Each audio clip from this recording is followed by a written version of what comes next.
ಇಂದು ಮಾನವ ಇತಿಹಾಸದ ಅತ್ಯಂತ ಕರಾಳ ದಿನಗಳಲ್ಲಿ ಒಂದಾದ ಜಪಾನ್ ದೇಶದ ಹಿರೋಶಿಮಾ ಮತ್ತು ನಾಗಾಸಾಕಿ ನಗರಗಳ ಮೇಲೆ ಅಮೆರಿಕ ಪರಮಾಣು ಬಾಂಬ್ ದಾಳಿಯನ್ನು ನಡೆಸಿ ಇವತ್ತಿಗೆ 80 ವರ್ಷ ಪೂರ್ಣಗೊಂಡಿರುತ್ತದೆ. ಈ ಹಿನ್ನೆಲೆಯಲ್ಲಿ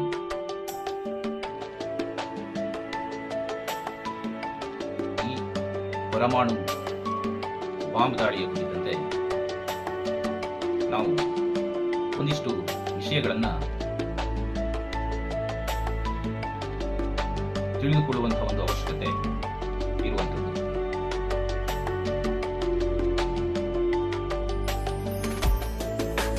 ಜಪಾನ್ ದೇಶದ ಹಿರೋಶಿಮಾ ಮತ್ತು ನಾಗಾಸಾಕಿ ನಗರಗಳ ಮೇಲೆ ಅಮೆರಿಕ ಸಂಯುಕ್ತ ಸಂಸ್ಥಾನವು ನಡೆಸಿದಂತಹ ಈ ದಾಳಿ ಜಗತ್ತಿನ ಮಾನವ ಇತಿಹಾಸದ ಅತ್ಯಂತ ಕರಾಳ ದಿನ ಎಂದು ಬಿಂಬಿತವಾಗಿರುವಂಥದ್ದು. ಜಗತ್ತಿನಲ್ಲಿ ಮೊದಲ ಬಾರಿಗೆ ಯುದ್ಧದಲ್ಲಿ ಪರಮಾಣು ಅಸ್ತ್ರಗಳನ್ನು ಬಳಸಿದಂತಹ ಒಂದು ಸಂದರ್ಭ ಇದಾಗಿತ್ತು. 1945 ಆಗಸ್ಟ್ ತಿಂಗಳಲ್ಲಿ ದ್ವಿತೀಯ ಜಾಗತಿಕ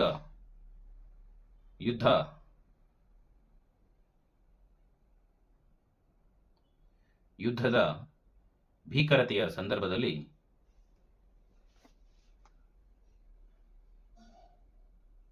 ಹಿಟ್ಲರ್ನ ನಾಜಿ ಜರ್ಮನಿ, ಮುಸೊಲಿನಿಯ ಇಟಲಿ ದೇಶಗಳು ಕೂಡ ದ್ವಿತೀಯ ಜಾಗತಿಕ ಯುದ್ಧದಿಂದ ತಮ್ಮ ಶರಣಾಗತಿಯನ್ನು ಘೋಷಿಸಿ ಹಿಂದೆ ಸರಿಯುತ್ತವೆ. ಆದರೆ ಜಪಾನ್ ತನ್ನ ಪ್ರಚಂಡ ಮಿಲಿಟರಿ ಶಕ್ತಿಯಿಂದ ಫ್ರಾನ್ಸ್, ಅಮೆರಿಕ ಹಾಗೂ ರಷ್ಯಾ ಮಿತ್ರ ಪಡೆಗಳಿಗೆ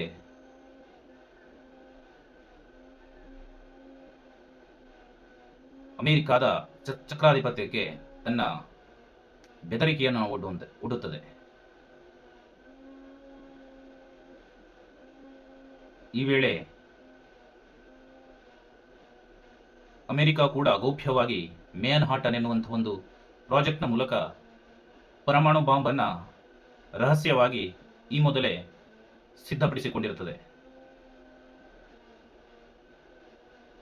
ಮಿತ್ರಪಡೆಗಳು ಜಪಾನ್ಗೆ ಬೇಷರತ್ತಾಗಿ ಶರಣಾಗುವಂತೆ ಸೂಚಿಸಿದರೂ ಕೂಡ ಜಪಾನ್ ತನ್ನ ಯುದ್ಧವನ್ನು ಮುಂದುವರಿಸುತ್ತಾ ಹೋಗ್ತದೆ. ಈ ವೇಳೆಯಲ್ಲಿ ಅಮೆರಿಕದ ಅಂದಿನ ಅಧ್ಯಕ್ಷ ಹ್ಯಾರಿ ಎಸ್ ಟ್ರೂಮನ್ ದ್ವಿತೀಯ ಜಾಗತಿಕ ಯುದ್ಧವನ್ನು ಪೂರ್ಣಗೊಳಿಸಬೇಕು ಹಾಗೂ ಯುದ್ಧದಲ್ಲಿ ಅಮೆರಿಕದ ಸೈನಿಕರ ಪ್ರಾಣವನ್ನು ಉಳಿಸುವ ಉದ್ದೇಶದಿಂದ ತನ್ನ ಮಿಲಿಟರಿ ಪಡೆಗಳಿಗೆ ಜಪಾನ್ ಮೇಲೆ ಪರಮಾಣು ಬಾಂಬ್ ದಾಳಿ ನಡೆಸುವಂತೆ ಆದೇಶವನ್ನು ಕೊಡ್ತಾನೆ.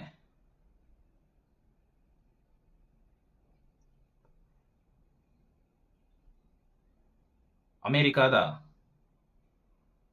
B-29 ಬಾಂಬರ್ನ ಮೂಲಕ ಯುರೇನಿಯಂ ಆಧಾರಿತ ಪರಮಾಣು ಬಾಂಬ್ ಅನ್ನು ಜಪಾನ್ನ ಕೈಗಾರಿಕಾ ಮತ್ತು ಮಿಲಿಟರಿ ಕೇಂದ್ರವಾಗಿರತಕ್ಕಂತಹ ಹಿರೋಶಿಮಾ ನಗರವನ್ನು ಈ ದಾಳಿಗೆ ಆಯ್ಕೆ ಮಾಡಿಕೊಳ್ಳಲಾಯಿತು. ಈ ಯುರೇನಿಯಂ ಆಧಾರಿತ ಬಾಂಬ್ಗೆ ಲಿಟಲ್ ಬಾಯ್ ಅಥವಾ ಚಿಕ್ಕ ಹುಡುಗ ಎನ್ನುವಂತಹ ಹೆಸರಿನಿಂದ ಕರೆದಿರುವಂಥದ್ದು. ಬೆಳಿಗ್ಗೆ 8:15ಕ್ಕೆ ಜಪಾನ್ನ ಹಿರೋಶಿಮಾ ನಗರದ ಮೇಲೆ ಸ್ಫೋಟಗೊಂಡಂತಹ ಈ ಪರಮಾಣು ಬಾಂಬ್ ಸ್ಫೋಟಕ್ಕೆ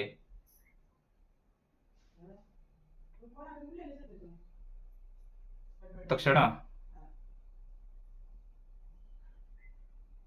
80,000 ಜನ ಸಾವನ್ನಪ್ಪುತ್ತಾರೆ.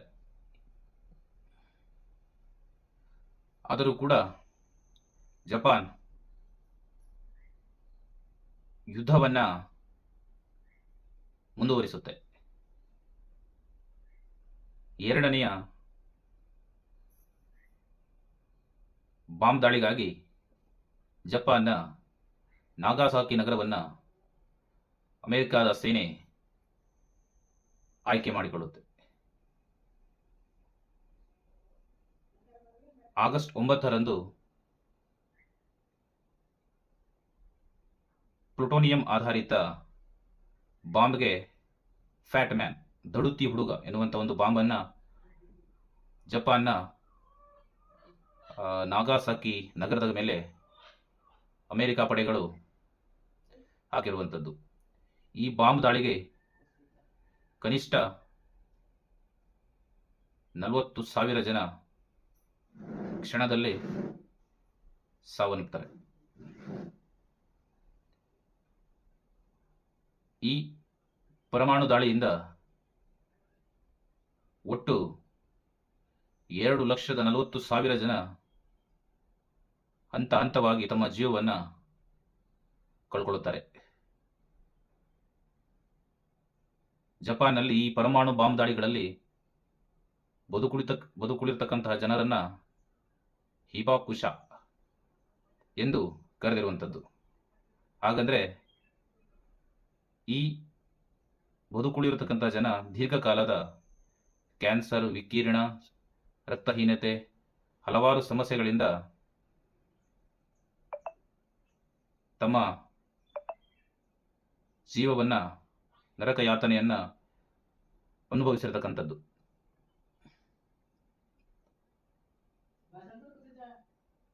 ಮುಂದಿನ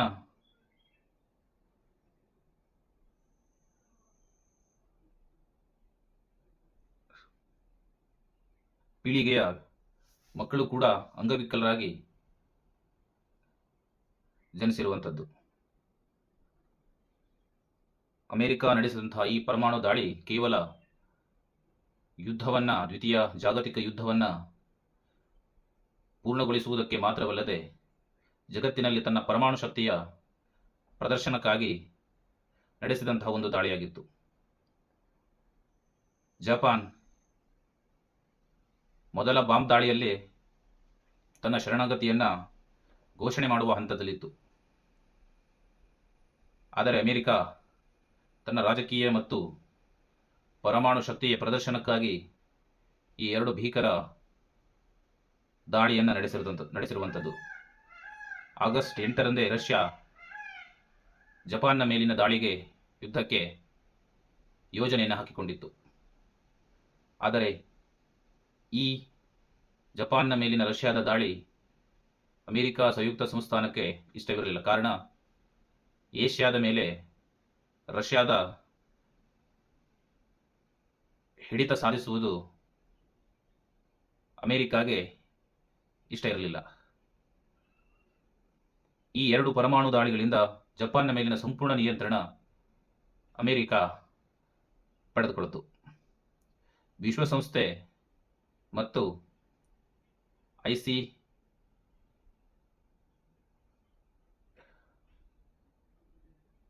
ICEN international campaign to abolish nuclear weapons ಸಂಸ್ಥೆಗಳು ಅಮೆರಿಕ ಕೇವಲ ತನ್ನ ರಾಜಕೀಯ ಮತ್ತು ಮಿಲಿಟರಿ ಶಕ್ತಿ ಪ್ರದರ್ಶನಕ್ಕಾಗಿ ಲಕ್ಷಾಂತರ ಜನರನ್ನ ಹತ್ಯೆ ಮಾಡಿತು.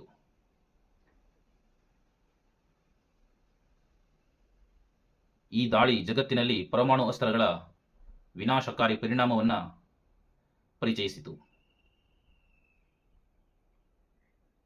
ಅಮೆರಿಕಾದ ಈ ಪರಮಾಣು ದಾಳಿ ಮುಂದೆ ಅಮೆರಿಕ ಮತ್ತು ಸೋವಿಯತ್ ಒಕ್ಕೂಟದ ನಡುವಣ ವಿಜ್ಞಾನ, ತಂತ್ರಜ್ಞಾನ ಮತ್ತು ಪರಮಾಣು ಅಸ್ತ್ರಗಳ ಸಿದ್ಧತೆ ಸೇರಿದಂತೆ ಶೀತಲ ಸಮರಕ್ಕೆ ಇದು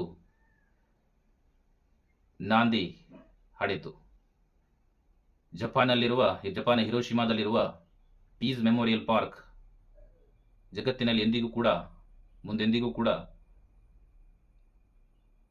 ಪರಮಾಣು ಬಾಂಬ್ ದಾಳಿದ ಪರಮಾಣು ಅಸ್ತ್ರಗಳಿಂದ ವಿನಾಶ ಸಂಭವಿಸದಿರಲಿ ಅನ್ನುವಂತಹ ಒಂದು ಮಾತನ್ನ ನೆನಪಿಸುವಂಥದ್ದು.